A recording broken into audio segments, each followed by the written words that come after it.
मैंने युधिष्ठिर भैया को वचन दिया, मैं पुरुष मृग को स्वर्ग से धरती पर लेकर आऊंगा। आप मेरी सहायता कीजिए। ये कार्य तो मेरे लिए भी अत्यंत कठिन है महाबली भी, क्योंकि अर्ध मनुष्य और अर्ध पशु पुरुष मृग को संभालना कदाचित असंभव ही है।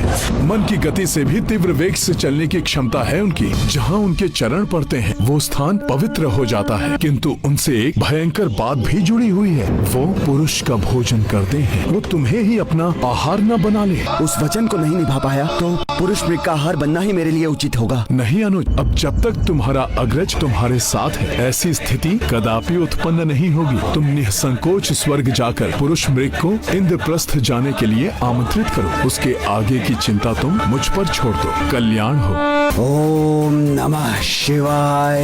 हे महान शिव भक्त भीम का प्रणाम स्वीकार कीजिए। मैं अपने ज्येष्ठ भ्राता धर्मराज युधिष्ठिर की इच्छा को पूर्ण करने के लिए मैं आपको महल ले जाने के लिए आया हूँ, ताकि आपके चरण हमारे महल पर पड़े और वो धन्य हो जाए। तुम स्वयं अपनी मृत्यु के मुंह में प्रवेश करना चाहते हो क्या? आप मुझे अपना आहार भी बना ले तो भी मेरा निश्चय अटल है। तुम्हारा साहस तो प्रशंसनीय है, मैं उसकी सराहना करता हूँ। भोले बाबा, अपने रुद्रांश को आशीष दीजिए कि मैं भीम को सफलता दिला सकूं। मेरा प्रणाम स्वीकार कीजिए भोले बाबा। मैं तुम्हें तुम्हारा वचन पूर्ण करने का एक अवसर अवश्य दूंगा, परंतु स्वर्ग से बाहर जाते ही तुम्हें मुझसे भी तीव्र गति से चलकर मुझसे पूर्व इंद्रप्रस्थ पहुंचना होगा, क्योंकि यदि तुम ऐसा नहीं कर सके तो मैं तुम्हें खा जाऊंगा, अन्यथा तुम्हारे भ्राता की इच्छा पूर्ण करूंगा। उचित है तो मुझे आज्ञा दीजिए पुरुष मृग जी। जय बजरंग बली।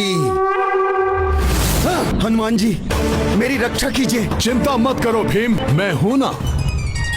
यह अकस्मात शिवलिंग हमारे मध्य में कैसे आ गया? ओम नमः शिवाय। परम शिव भक्त होने के कारण पुरुष मृग जहाँ भी शिवलिंग देखते हैं बिना पूजा किए आगे नहीं बढ़ते। हनुमान जी क्या युक्ति लगाई आपने? भीम तो इंद्रप्रस्थ पहुँचने को है, किंतु प्रभु की पूजा नहीं छोड़ सकता मैं। तुम परास्त हुए भीम, वचन के अनुसार अब तुम भोजन बनोगे मेरा। नहीं पुरुष मृग जी, मैं आधा भीतर हूँ और आधा बाहर। मैंने अपनी महल की सीमा को स्पर्श कर लिया है, अतः अब यदि आप मुझे भोजन बनाएंगे तो ये अन्यायपूर्ण होगा। न्याय मूर्ति धर्मराज युधिष्ठिर करेंगे। न्याय के अनुसार भीम की आदि देह पर पुरुष मृग का अधिकार माना जाएगा। भैया आपका निर्णय मेरे लिए आदेश है। तुम्हारी देह जितनी सुदृढ़ है, तुम्हारा हृदय उतना ही कोमल। तुम मृत्यु के नहीं अभय के अधिकारी हो। आपका बहुत बहुत आभार पुरुष मृग जी। युक्ति अनोखी कपीश लगाए, भीम पुरुष मृग हाथों बचाए।